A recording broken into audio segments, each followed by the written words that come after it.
শুক্তোর জন্য সবজি। আজকে শুক্তো রান্না হবে, আর এই হচ্ছে খাসির মাংস হবে। তা সবার আগে আমি বড়িটাকে ভেজে নিচ্ছি শুক্তোর জন্য।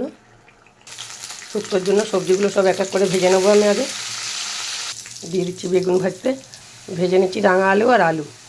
শুক্তোর জন্য আমি কালো সর্ষে নিয়ে নিচ্ছি পোস্ত, একবারে বেটে নিয়ে আসবো।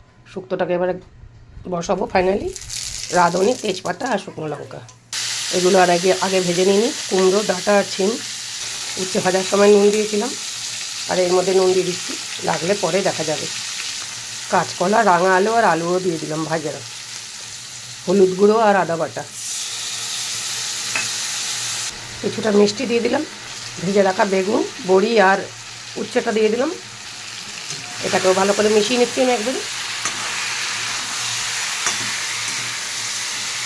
দিয়ে দেবো জল। সবজিগুলো সেদ্ধ হয়ে গেছে, দিয়ে দিচ্ছি সর্ষে আর পোস্ত বাটা। নামানোর আগে একটু দুধ দিয়ে নামাবো, তাই জন্য একটু দুধ গুলে নিচ্ছি। গুলে রাখা দুধ দিয়ে দিচ্ছি, একটু ঘি দিয়ে নামিয়ে দিচ্ছি।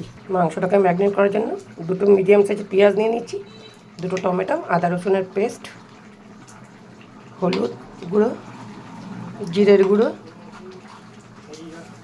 নুন, তেল, এই দিয়ে ভালো করে আমি মেখে রাখবো। দিয়ে দিচ্ছি ঘি শুক্তোটার মধ্যে, নামিয়ে দেবো। শুক্তোটাকে নামিয়ে দিলাম, মাংসটাকে মেখে রাখলাম। মাংসর আলুটাকে ভেজে নিচ্ছি। মেখে রাখা মাংস দিয়ে এক পিস মেটে আর এক পিস মাংস নাতনির জন্য একটু ঝোল করে দেবো। এদিকে আলুটা ভাজা হয়ে গেছে, তুলে নিচ্ছি। শুকনো লঙ্কা, তেজপাতা আর গোটা জিরে ফোড়ন দিলাম। মাংসটাকে এবার কষিয়ে নেবো। দিয়ে দিলাম মাংসটাকে, মেখে রাখা মাংস, বেশ ভালো করে কষিয়ে নেবো। তখন ওই লঙ্কার গুঁড়োটা দেওয়া হয়নি, এখন দিয়ে দিচ্ছি। নাতনির জন্য দুটো পিস তুলেছি, তাই নাতনির জন্য যে মাংসটা বসিয়েছি আগে করে নিচ্ছি।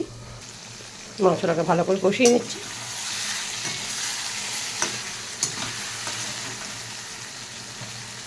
নাতনির জন্য যে মাংসটা বসিয়েছিলাম হয়ে গেছে।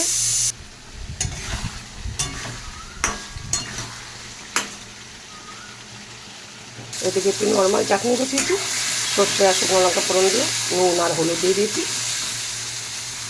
এদিকে আমার মাংসটা কষানো হয়ে গেছে, আমি প্রেশারে দিয়ে দিচ্ছি। মাংস আর আলু একসঙ্গে দিয়ে দিলাম প্রেশারে। এই বাটিটা একটুখানি আমি তেঁতুলগুলো নিয়েছি, তেঁতুলগুলো জলটাই আমি দিয়ে দেবো এই টমেটোর মধ্যে। চাটনিটা হয়ে গেছে, নামিয়ে দিচ্ছি। হয়ে গেছে, 3খানা সিটি দিয়ে নামিয়ে দিলাম। আজকের রান্না আমার এখানেই শেষ। খাসির মাংস, নাতনির জন্য ঝোল, শুক্তো আর এই চাটনি। রান্নাটা কেমন হয়েছে দেখে কমেন্ট করে জানাবেন। ধন্যবাদ।